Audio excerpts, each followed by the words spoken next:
देश की ताकत तीनों है महान, जवान, किसान और जनता महान। अब वक्त है वो जमीन वापस लेने का। पीओके पर 1994 का संसद प्रस्ताव फिर चर्चा में। कांग्रेस ने मांगी दोबारा पुष्टि। जानिए इसका इतिहास, महत्व और भविष्य की दिशा।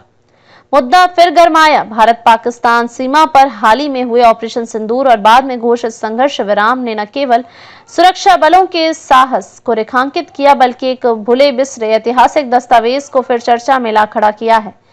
22 फरवरी 1994 को भारत की संसद में पारित व सर्वसम्मत प्रस्ताव, जिसमें पाक अधिकृत कश्मीर को भारत का अविभाज्य हिस्सा बताया गया था और उसे हर हाल में वापस लेने की प्रतिबद्धता जताई गई थी।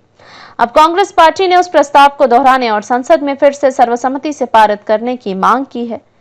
सचिन पायलट, कांग्रेस वर्किंग कमेटी सदस्य, का कहना है कि देश को एक बार फिर एकजुट होकर यह संदेश देना चाहिए कि पीओके भारत का हिस्सा था और रहेगा। 1994 जब भारत ने दुनिया को दिखाया एकजुट भारत, आतंकवाद, कूटनीति और संसद की निर्णायक भूमिका। 1993 से 94 में कश्मीर आतंकवाद के चरम पर था। हजरत तबल संकट, 150 बंधक और मस्जिद में घुसपैठ ने देश को झकझोर दिया था। पाकिस्तान ने यूएनएचआरसी में भारत के खिलाफ प्रस्ताव पेश करने की तैयारी कर ली थी। भारत की सांसद ने यह तय किया कि अब समय आ गया है जब कश्मीर पर भारत की स्थिति को स्पष्ट और दृढ़ता से दुनिया के सामने रखा जाए। इस निर्णय के परिणाम स्वरूप एक ऐतिहासिक प्रस्ताव तैयार हुआ, सत्ता और विपक्ष की संयुक्त रचना, जिसे पढ़कर तत्कालीन लोकसभा अध्यक्ष शिवराज पाटिल ने कहा, हर शब्द और हर वाक्य को सभी राजनीतिक दलों ने सोच समझकर तैयार किया है। प्रस्ताव की प्रमुख बातें। पीओके में पाकिस्तान की भूमिका, आतंकवादियों को प्रशिक्षण, हथियार और धन उपलब्ध कराना।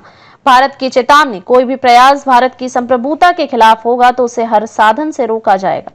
कड़ा संदेश, भारत की संसद यह दोहराती है कि जम्मू और कश्मीर भारत का भिन्न हिस्सा था और रहेगा। मांग, पाकिस्तान को तुरंत कब्जाए गए क्षेत्रों को खाली करना चाहिए। यूएनएचआरसी में भारत की कूटनीतिक जीत, जब अटल बने भारत की आवाज। अंतर्राष्ट्रीय स्तर पर पाकिस्तान को बेनकाब करने के लिए प्रधानमंत्री पीवी नरसिंह राव ने एक अभूतपूर्व निर्णय लिया।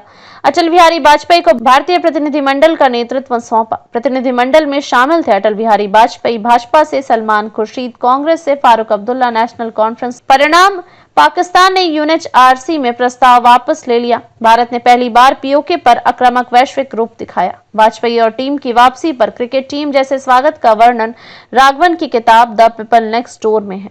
कांग्रेस की आज की मांग, केवल राजनीति या राष्ट्रीय संकल्प। 2025 में जब देश ने एक और सैन्य कार्रवाई और संघर्ष विराम देखा है, कांग्रेस की यह मांग केवल राजनीतिक नहीं बल्कि राष्ट्रीय नीति की फिर से संबल देने का प्रयास है। सवाल ये नहीं कि पीओके को कब वापस लाया जाएगा, सवाल ये है कि संसद अपने वादे को फिर दोहराने के लिए कब एक होगी। पीओके भारत के नक्शे में या नियंत्रण से बाहर। संविधान संशोधन और पुनर्गठन, 2019 के बाद जम्मू कश्मीर और लद्दाख में केंद्र शासित प्रदेश बने।